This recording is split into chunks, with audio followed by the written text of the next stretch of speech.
yewtere men noon mbiɗen wonde hande ko ɓuure Cheikh Oumar Foutiyou ɗum woni ko jiɗɗen haalde ko ardi noon eɗen naata e nder buddi yewtere nde tawno waɗi polémique caggal ne Cheikh Oumar Foutiyou feeñanma kono ko ardi eɗen naata toon taw alay sago naatiren damal woni holi gonɗo Cheikh Oumar Foutiyou haaldemo heƴani e jammo goto kono mbaɗana min ha joni biftande tan walla mettande yimɓeɓe ganda holi gonɗo Cheikh Oumar Foutiyou. assalamu aleykum wa rahmatullahi taala wa barakatuhu. Cheikh Oumar Foutiyou de ne weeli haalde, Cheikh Oumar Foutiyou de mettani haalde. sa wiyama hol gonɗo Cheikh Oumar Foutiyou a wiyama hol gonɗo Fouta hol Foutanki saabu Cheikh Oumar Foutiyou e askirini hoore mum e Fouta. Cheikh Oumar Foutiyou ko gorko mo ganduɗa ittuɗo gonɗi wa ɓaleɓe, histoire mum ne juuti gittuɗo gonɗi ɓaleɓe to waɗeɓe e to raneɓe ha kadi e ɓaleɓe e koye mumen. Cheikh Oumar Foutiyou mo ganduɗa waliyagal mum feeñi guila e reedu guila jibinaka jibdidaɗo e waliyagal mum mawnude e waliyagal mum jangguide e waliyagal mum waɗi tarabi e waliyagal mum filde jihadi e waliyagal mum caggal annabi sallllahu alayhi wa sallam hay goto tottaka jihad so wona Cheikh Oumar Foutiyou radiallahu taala anu. Cheikh Oumar Foutiyou kadi mbiɗa haalde hoore mettani haalde mo ganduɗa taari ko hoore puɗɗoten ko hoore mo ganduɗa garnoɗo feeñi e lewru teddudu nduɗo ɗo gonɗen. Lewru ene wiye darima daraki o ɓiɗɗo jibina ari ene hoori andinde yimɓe lewru ko darino kanko seko ari omo hoori kanko garɗo jibinaɗo ari ene hoori wiyama lewru darima daraki yumma ko tottima endu o jaɓani ƴettude endu ɗum hama andina yimɓeɓe lewru ko darino o ñalli ha hiiri o ƴettani endu o muyni ha to yonti yarede ɗo ko ɗo ƴetti endu yumma ko muyni o kay mettani haalde. Fouta kay dañi ko wasorlu ene jogui fofoof kay kono hoto Cheikh Oumar Foutiyou mo ganduɗa jawahiral mani nde Seydi Cheikh Tidiane waɗi ɗum ala carhinɗo jawahiral mani so wona Cheikh Oumar Foutiyou radiallahu taala anhu ko ɓalejo noon gonirɗen ɓaleɓe ni ko pullo no gonirɗen fulɓe ni woni rimako hay goto daña ɗum e aduna on Cheikh Oumar Foutiyou radiallahu taala anhu eɗen ñaago Allah tedduɗo o yo Allah hokku en wuurde e barke makko, Allah rokki en mayde e barke makko, Allah rokki en kadi immade e barke makko. eyyi mi dartoɗo seeɗa. Assalamu aleykum. bandiraɓe musidɓe tedduɓe heeɗiɓe eɗen gandi so tawi kawisa ɗum ɗo yoni kawisa, so tawi kadi ko rokkede ɗum ɗo yoni dokal, so tawi ko malede ɗum ɗo yoni malu. kanko Cheikh Oumar Foutiyou no wiiri ni hay goto no ɓe mbiri ni hay goto o haalde ɗo ɓuure makko ɗo banggue noon fellude jihadi, ɗo banggue gandal,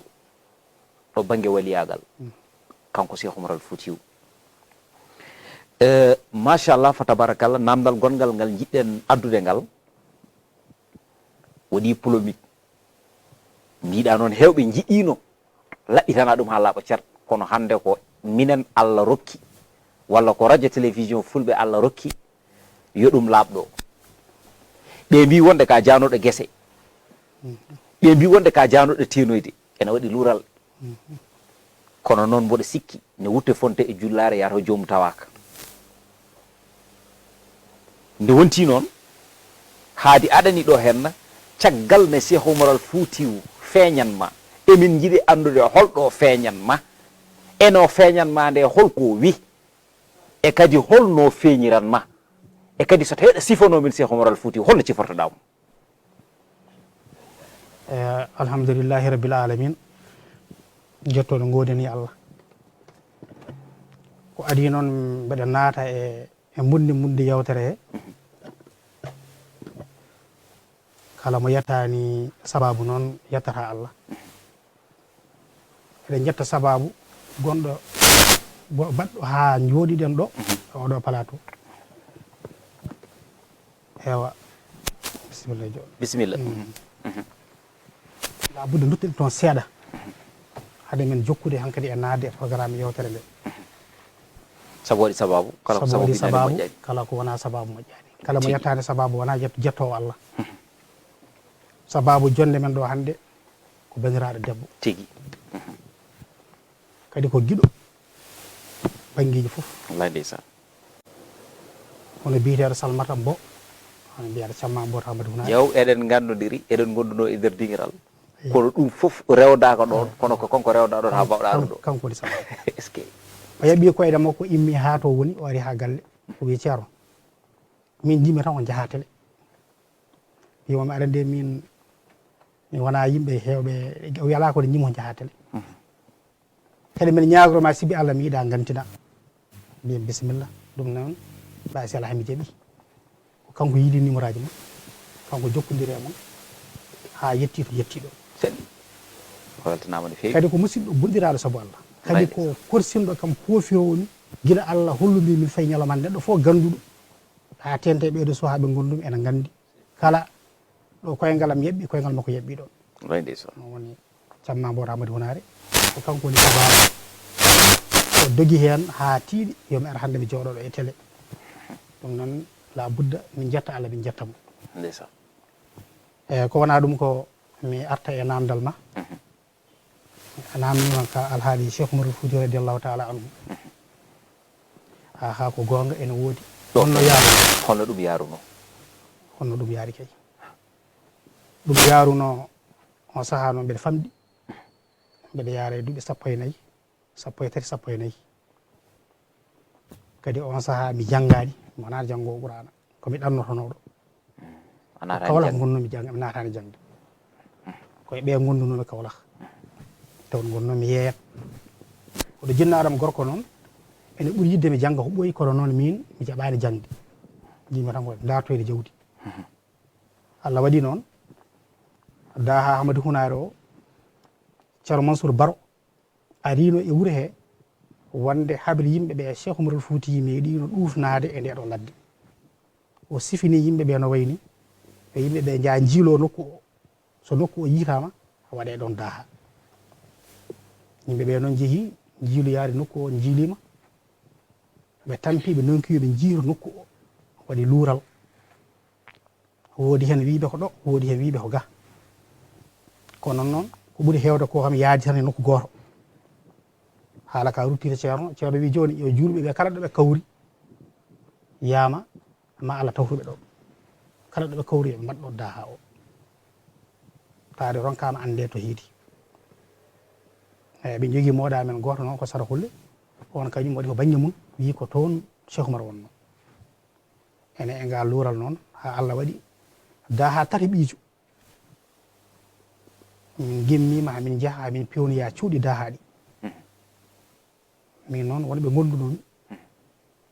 mbeɗa wonde e monam goto ɓi babam babiraɓe amin jiiɗi baba kadi ko baba makko guinnirami mo wiye Samba hande noon Allah ittimo e aduna e goɗɗo ko babiraɓe amin jiiɗi yumma e baba wiye Abdourahmane Sogom ɓurɗo noon anderede soppi nde won noon o jibina koye saaha Ablaye Wadda bara ɓe mbiyamo soppi hankkadi ɗum ɓuuri jaalade Abdourahmane Sogom eyyi minen jaaduno minen ɓe tato gonduno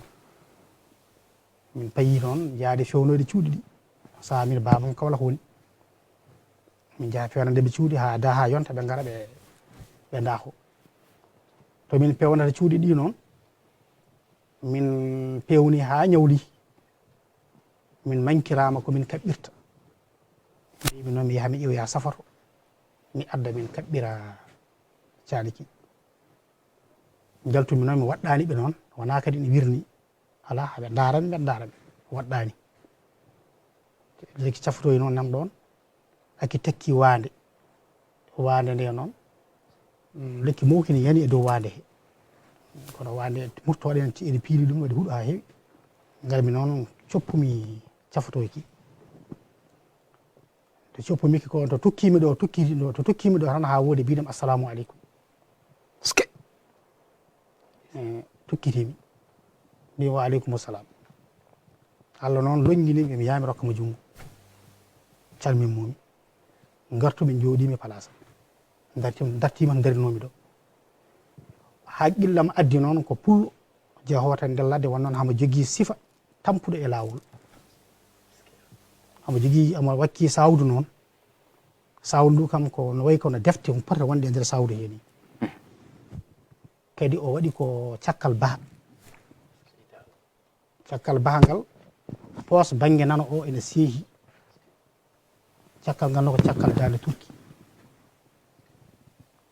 o wi ham no mbiyataɗa wimomi mbiyetemi ko Moussa Idy o wi aɗa jangga mbimomi ala mi janggade o wi sa yeehi janggo mbimomi ala min mi janggani o wi hem sa yeehi janggo baba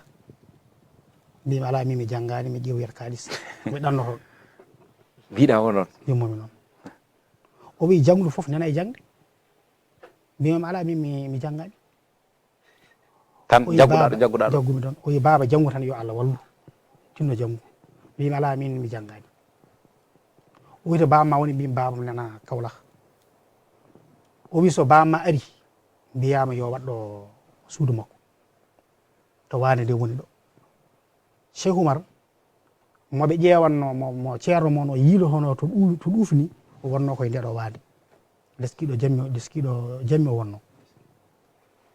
so bamma ari mbiyama yo wonɗo en aɗa haalda e makko mbeɗa haalda e makko aɗa daramo jahran amin daara mbeɗa huccidiri e makko ni men daramo bisimilla hamo jogui sawru noon kono noon ndu waɗani salmburu ko sawru murdu tan ni sawru sawru ndu yeehi noon haɗu cawdi hoore nde saw towɗu kono ndu ala celɗi kanko mawɗo o o wi kam baba jimmi tan ko jangga min saabu min ɓooyi haaldude discussion mon o wiyam jimmi tan ko jangga mbimomi ayi mi sikki hande min janggande de nden ka suka aɗa de cukagu tan ne heewi doole Allah en hokkimo hama addanimi ayaw mawɗo amen goto e wuuro he wiyete ko Al Diba ewa ko noon o ɗasi nandirdemi koddirmi ko on woni ɗon on noon mbiɗa yiyatno on e babam koddirmi ko on woni ɗon o wi kam no mbimami ni bamma ari tan tinno haalamo yo waɗɗo caɗe makko keɓɓitimi noon mbimomi baba holno mbiyataɗa namdiɗamo inde namdi mum holno mbiyataɗa o wi kam mbiyetemi ko Oumar Saydou to ƴeddade eyyi sa wi Oumar Adama noon kadi ne yaaha o wiyata ko Oumar Seydou so wi Oumar Adama ne yaha areji men Cheikhana Oumar Tall jambaro joom gawe joom fetel areji men Cheikhana Oumar Tall jambaro joom gawe joom fetel areji men Cheikhana Oumar Tall jambaro joom gawe joom fetel gareji men Cheikhana Oumar Tall jambaro joom gawe joom fetel gareji men Cheikhana Oumar Tall jambaro joom gawe juuɗe to gareji men Cheikhana Oumar Tall jambaro joom gawe joom fetel Allahu woni do korokoma onde jogirlo bade juuɗe to gareji men Cheikhana Oumar Tall jambaro joom gawe joom fetel ajiɗo o dine aranje men Omar jaw fota malda bade juuɗe to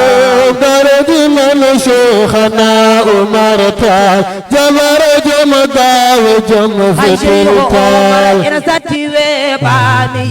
de hono Omar bode jogirlo bade juuɗe men to gareji men Cheikhana Oumar Tall jambaro joom gawe joom fetel kam yettoɓe matal kam yettoɓe matal indema kam yettoɓe matal kam yettoɓe matal indema kam yettoɓe matal kam yettoɓe matal no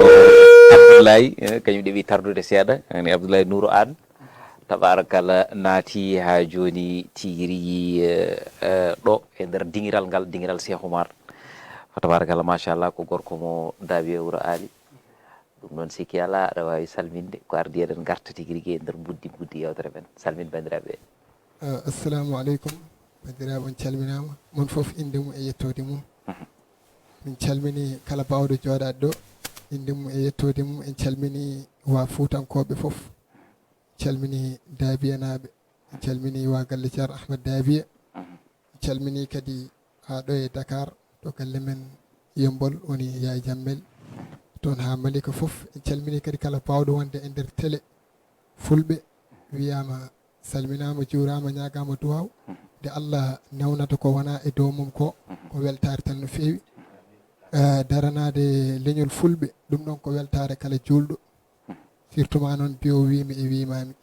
emin ñagonoma Allah an DJ Dou e no darirɗa e ɗemgal haalpulareɓe aɗa invité haalpulareɓe e téléji ɗum ko weltare mawde fulɓe emin ñaagui Allah nde Allah hebbinta honoma en ha heewa amin amin ya rabbi wona kadi kala joguiɗo miijo foof miijo wago ni won miijortoɓe miijoji goɗɗi kono an Allah rokkuma ko miijo wadde ko wayni jonde nde ɗo ko jonde mawde surtout ma kadi kalateɗo hono Cheikh Oumarul Foutiyou Tall yo Allah tasmo e barkeji men enen foof en beltinimon machallah kanko no si koye galle mawɗo ummi galle Ceerno Amadou Dabiya